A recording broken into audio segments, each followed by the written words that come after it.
Bonjour à tous, aujourd'hui nous allons vous présenter une étude de cas sur l'application Uber. Nous allons aborder les points suivants: la présentation de l'entreprise, quelques chiffres clés et les données d'Uber, les différents services offerts d'Uber, les aspects légaux, ensuite l'analyse de l'architecture logicielle et les technologies utilisées, et ensuite l'analyse livrabilité, les analyses de problèmes de sécurité et l'analyse de la scalabilité, et ensuite l'analyse de la qualité et l'analyse de la performance. Uber, une société qui a révolutionné l'industrie des transports et de la mobilité. Elle a été fondée en 2009 et est devenue une référence mondiale en matière de services de réservation de véhicules, avec chauffeur. Leur activité est basée sur une application mobile, intuitive et accessible à tous. Leur vision était de transformer la façon dont les gens se déplacent en proposant une alternative pratique et abordable au taxi traditionnel. Quant à la mission d'Uber, c'est de fournir un transport fiable et accessible à tous, et ce partout dans le monde. Bien évidemment, en utilisant la technologie pour connecter les passagers et les conducteurs de manière transparente. Aujourd'hui, la société a une capitalisation boursière de 62,5 milliards de dollars et propose plusieurs autres services dans plus de 10 000 villes. Elle a connu une expansion considérable depuis sa création, que ce soit au niveau géographique, présent à l'international, une diversification des services et une innovation technologique. Voici quelques chiffres clés qui sont ressortis pour l'année 2022. Presque 32 milliards de dollars de chiffre d'affaires, 131 millions de personnes utilisant les applications Uber, présentes dans 10 500 villes, et pour finir 7,6 milliards de trajets effectués par les chauffeurs. Le databook, qu'est-ce que c'est? En fait, c'est une plateforme qui centralise et gère les informations sur les jeux de données d'Uber, y compris les métadonnées. Elle va viser à fournir aux utilisateurs une meilleure compréhension et contextualisation des ressources qu'ils s'apprêtent à utiliser. L'architecture de Databook a été conçue pour permettre quatre fonctionnalités clés. Extensible, donc de nouvelles métadonnées, le stockage et les entités sont faciles à ajouter. Accessibilité, les services peuvent accéder à toutes les métadonnées. Évolutivité, prendre en compte dans le temps les besoins des utilisateurs et des nouveautés technologiques, et pour finir la puissance et la rapidité. Au niveau des différents services offerts, il y a notamment l'option de course à la demande, par exemple UberX, UberXL, Uber Transit, Uber Fare Business, etc. Nous avons également Uber Eats, qui est une livraison de repas à domicile ou emporté, et c'est une mise en relation entre les restaurants partenaires et les clients via des livreurs. Il y a également Uber Freight, c'est une mise en relation des sociétés de transport et des expéditeurs. Et pour finir, nous avons Uber Health, qui offre aux personnes dans le besoin un accès aux soins. Quant aux aspects légaux, Uber gère ses données à travers une combinaison de mesures techniques, organisationnelles et juridiques pour assurer la sécurité, la confidentialité et l'utilisation appropriée des informations collectées. En voici quelques aspects. Donc il y a la protection des données qui comprend l'utilisation de protocoles de chiffrement pour sécuriser les données en transit et au repos. Il y a également les politiques de confidentialité d'Uber qui décrivent comment les informations sont collectées, utilisées, partagées et offrent aux utilisateurs des options de contrôle sur leurs données. Ensuite, il y a le consentement des utilisateurs pour collecter, stocker et utiliser leurs données conformément aux lois applicables. Ensuite, il y a l'utilisation des données collectées pour améliorer ces services, personnaliser l'expérience des utilisateurs, gérer les paiements, optimiser les itinéraires, etc. Et pour finir, il y a le partage des données dans le but de fournir les services demandés. Il est également important de noter que les aspects légaux auxquels Uber est confronté peuvent varier selon les pays et les régions. Avant le succès de l'entreprise, Uber était construit sur le modèle d'architecture logicielle monolithique. Donc ce modèle était composé d'un service back-end, d'un service front-end et une seule base de données. En fait, l'ensemble de l'application était développé en une seule entité, donc ce qui veut dire que toutes les fonctionnalités, les modules et les composants étaient regroupés dans une seule et même application. Dans ce modèle, l'application était généralement divisée en couches, donc également appelées layerets, donc interface utilisateur, logique métier et base de données, qui communiquaient directement entre elles. Les inconvénients de ce modèle, c'est que les mises à jour ou les modifications d'application nécessitaient souvent une refonte complète de l'ensemble de l'application, ce qui rendait la maintenance et l'évolution difficiles et coûteuses. Les technologies utilisées par l'entreprise étaient le langage de programmation Python, le SQL Alchemy pour le mapping objet relationnel et Amazon Web Services pour l'hébergement et la gestion des serveurs. Donc avec ce modèle, il y avait un très gros problème d'évolutivité. En ce qui concerne le modèle actuel, c'est le modèle orienté Serious Web que l'entreprise utilise. Donc ici, l'application est divisée en plusieurs petites parties qui sont indépendantes les unes des autres, et donc chacune est responsable d'une fonction bien spécifique. Comme nous pouvons le voir sur la petite image sur la droite, dans ce modèle, nous pouvons retrouver un demandeur de service, donc l'utilisateur, un répertoire de service web, un contrôleur du service et une base de données.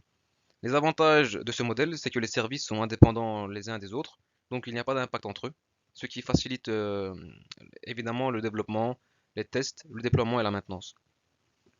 Cette différence d'architecture logicielle permet à Uber de gérer la croissance de son application, car elle permet d'ajouter ou de modifier des fonctionnalités de celle-ci sans perturber le reste du système.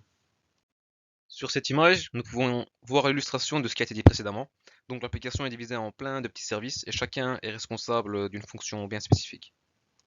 Il faut également savoir qu'Uber utilise la technologie de cloud hybride, donc ce qui permet à l'entreprise de profiter à la fois de l'avantage du cloud public et à la fois de l'avantage du cloud privé. Donc d'une part, de profiter de la scalabilité et de la flexibilité du cloud public, et de l'autre part, la sécurité et le contrôle du cloud privé. Le choix du cloud utilisé se fait toujours en fonction de l'emplacement des data centers et aussi en fonction du besoin. Par exemple, s'il y a besoin d'une scalabilité élevée, le cloud public sera alors utilisé pour répondre à cette demande.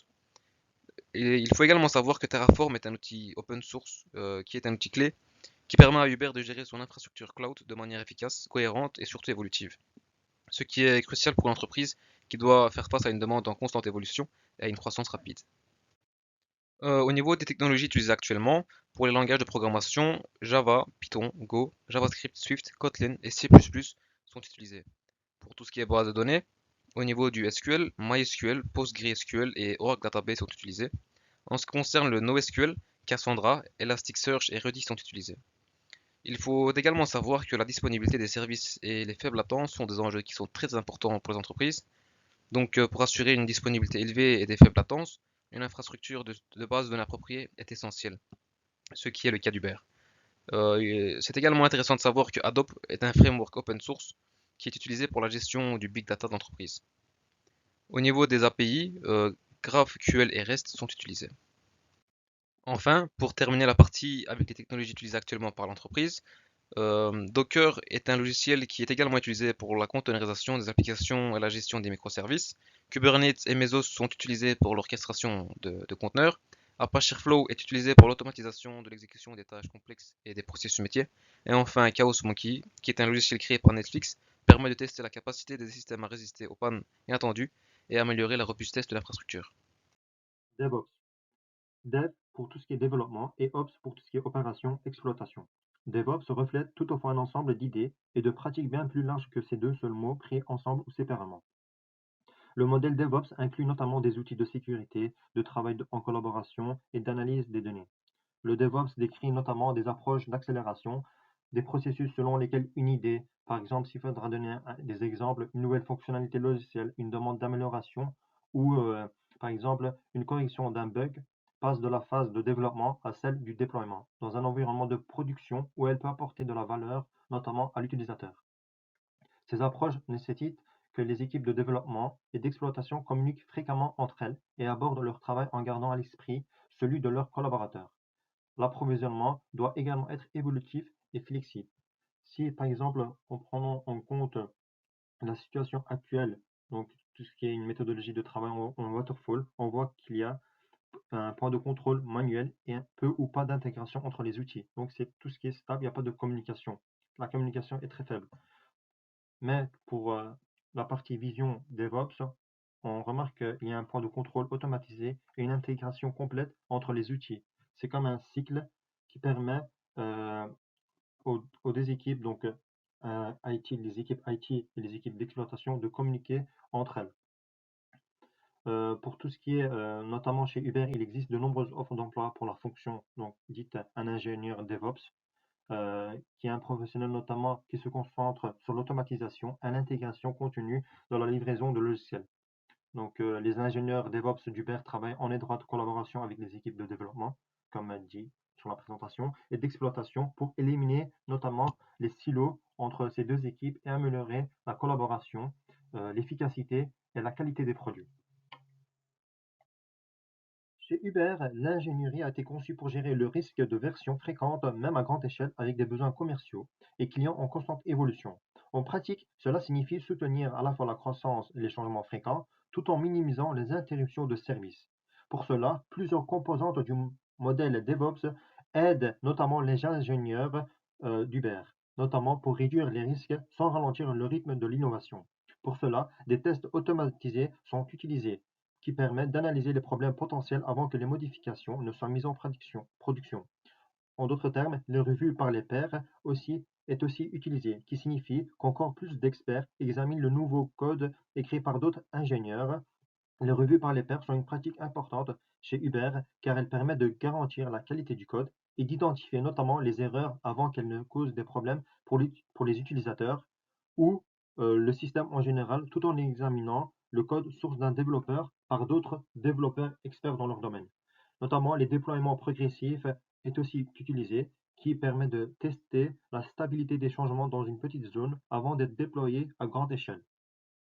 Ces modèles d'organisation permettent aux ingénieurs de déployer les changements techniques de manière plus sûre grâce à un ensemble de validations et de plans de secours qui font naturellement partie du fonctionnement du système d'Uber.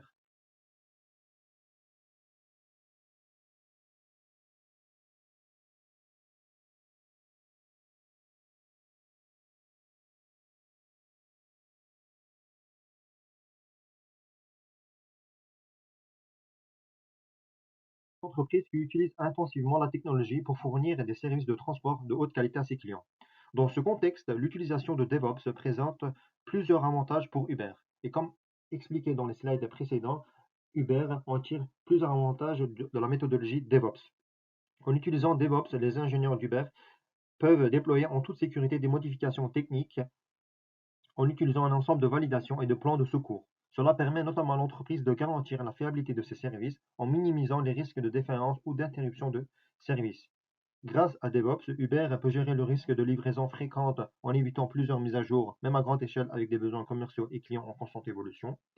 De plus, l'entreprise pourrait minimiser les interruptions de service grâce à une surveillance continue et à une planification rigoureuse des déploiements. Cela notamment permet à Uber de garantir une expérience utilisateur optimale et une disponibilité élevée de ses services. Enfin, l'utilisation de DevOps est un choix judicieux pour Uber car cela permet aux ingénieurs de déployer en toute sécurité des modifications techniques, de gérer le risque de livraison fréquente et de minimiser les interruptions de service. Cette approche permet à Uber de fournir des services de transport de haute qualité à ses clients et de rester compétitive dans un marché notamment en constante évolution.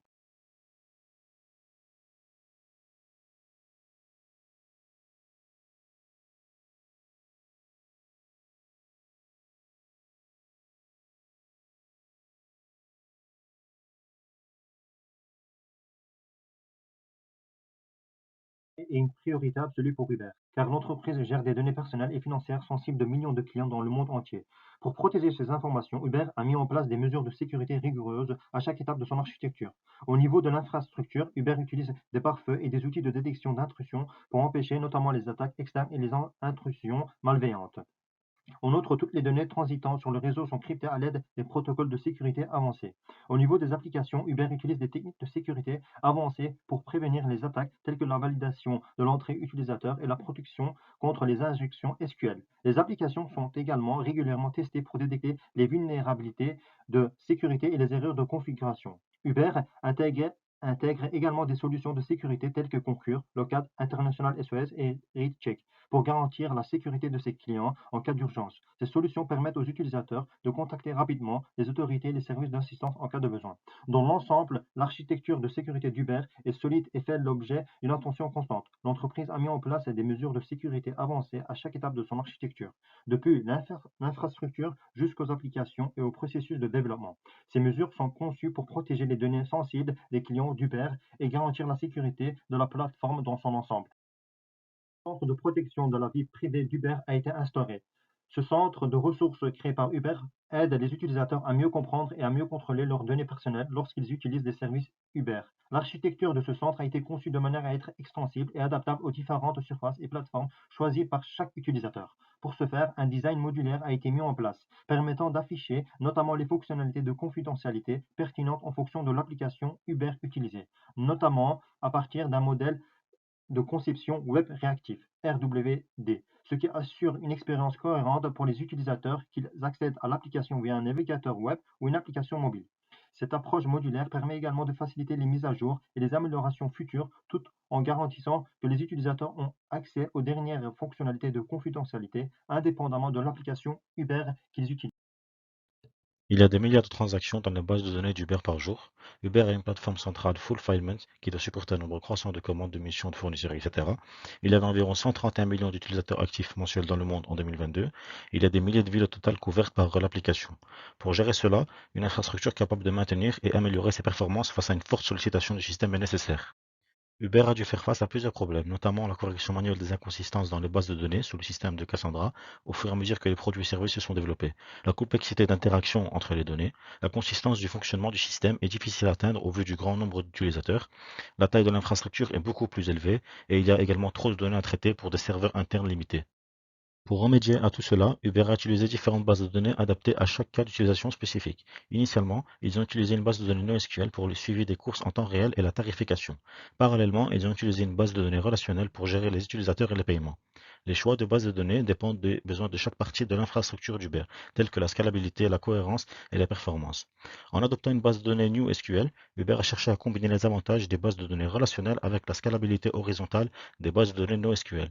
Les bases de données NoSQL offrent une meilleure cohérence des données grâce à des mécanismes de réplication, de verrouillage et de gestion des transactions plus avancés. Elles sont conçues pour évoluer horizontalement tout en maintenant une cohérence élevée, ce qui répond aux besoins d'Uber en matière de traitement de données en temps réel et de coordination des opérations sur sa plateforme. La technical debt survient lorsqu'une équipe de développement prend des raccourcis techniques de manière répétée en privilégiant la vitesse à la qualité. Au lieu de viser un code ou une technologie sans faille, l'équipe se contente de faire vite et mal. Cela engendre un important surcoût. Uber a mis en place plusieurs stratégies pour contrer la technical debt dans leur application. Tout d'abord, ils ont adopté une approche agile pour le développement logiciel, ce qui leur permet de livrer des fonctionnalités rapidement et de manière incrémentale tout en gardant un œil sur la qualité du code.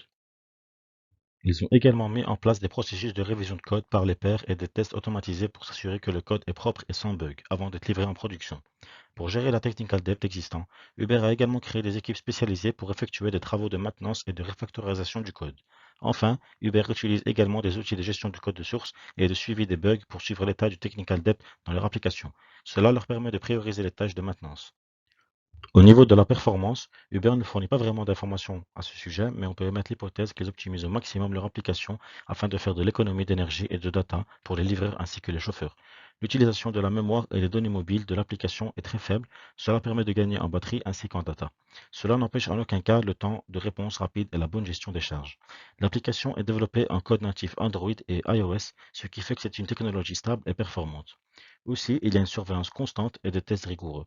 Uber surveille constamment ses applications pour détecter les problèmes de performance. En cas de problème, l'équipe technique peut intervenir rapidement pour résoudre le problème avant qu'il ne cause des perturbations pour les utilisateurs.